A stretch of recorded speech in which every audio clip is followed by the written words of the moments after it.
My name is Mesiti, Film History Class 215, and this is my presentation on CGI's evolution throughout the years with Jurassic Park and Avatar.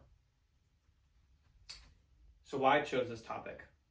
CGI has always fascinated me, especially as someone who loves technology, editing, and visual effects. What interests me most is about how films like Jurassic Park and Avatar didn't just use CGI, they actually changed the entire industry with it. In this presentation, I want to focus more on my personal reaction to these films and show how the two iconic scenes demonstrate the evolution from early CGI to immersive digital worlds. A little background information on these films. For the 1990s, CGI was mostly simple and experimental. It wasn't trusted for emotional storytelling or realism.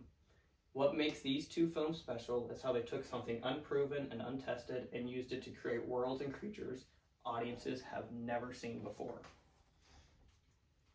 For the first scene analysis, I wanted to highlight the Brachiosaurus reveal.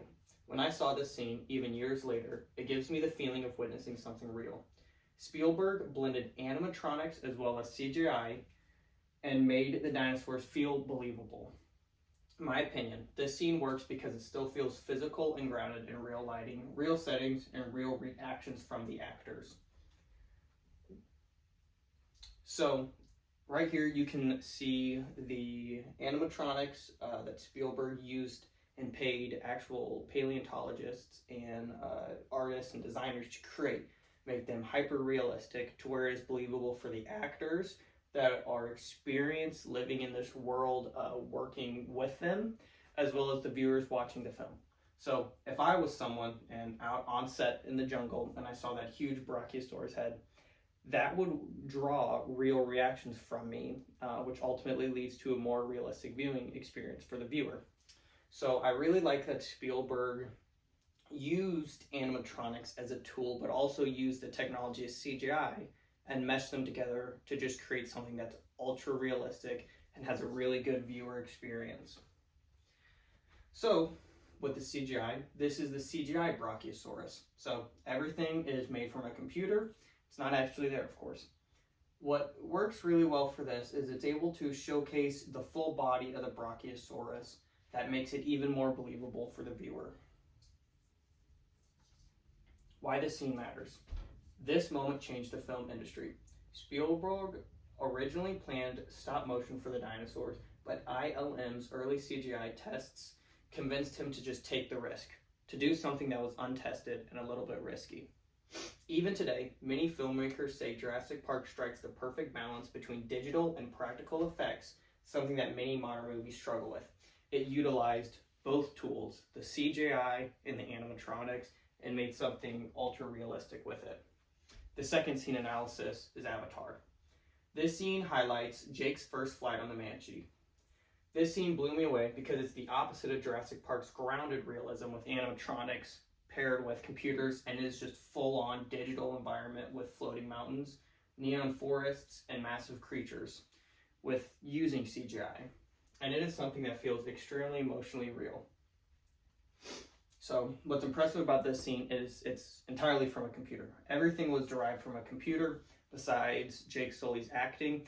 And what was really groundbreaking for this is the fact that this was the first of the time to utilize CGI, where it's a full CGI world with CGI actors and creatures, and made it something believable for the viewer. This is also showing the setting, and I think it really set the tone for future producers in how advanced CGI can become, and that you really can create full-on movies just through the post-production, editing, and the use of CGI. The technology behind the emotion. What I admire most about Cameron is that he didn't use CGI just to make something cool. His performance captured tech, especially the facial camera rigs, made the Na'vi expressive and believable. This is why people emotionally connect with the characters who aren't even human. So my take on this is Avatar proves that CGI can carry out emotional realism from the creations and transfer that to the viewer, showing that it can not just be a spectacle, but also be hyper-realistic on the emotional level. Jurassic Park vs. Avatar. To me, these films represent two stages of CGI's evolution. Jurassic Park represents how CGI supported realism and how Avatar and CGI created that realism. Both films made audiences forget they were watching effects. The biggest difference is how they use technology. Spielberg uses CGI sparingly and enhances what's already on set, such as those animatronics, whereas Cameron uses CGI to build entire worlds through CGI. Sorry. Both succeed because they focus on wonder and emotion and not just visuals. How CGI changed the ways we watch movies. What I personally find most interesting is how audiences' expectations changed. In 1993, seeing realistic dinosaurs was enough to blow someone away. By 2009, viewers expected the realism, so Cameron had to create emotional depth and a world that we could escape into. CGI evolved from a tool to an environment to a storyteller. Why these films still matter. These films continue influencing visual storytelling because they're more than technological advancements and achievements, but they're emotional experiences. CGI is the best when it works with storytelling and not against it, and both films remind us that technology should not amplify imagination, or it should amplify imagination and not replace it. Conclusion. From dinosaurs to Pandora, CGI has completely changed what filmmakers can bring to life. Both films show that the future of cinema is a mix of technology, creativity, and emotional connection. And as CGI continues to evolve, so will the stories we're able to tell with it. Thank you.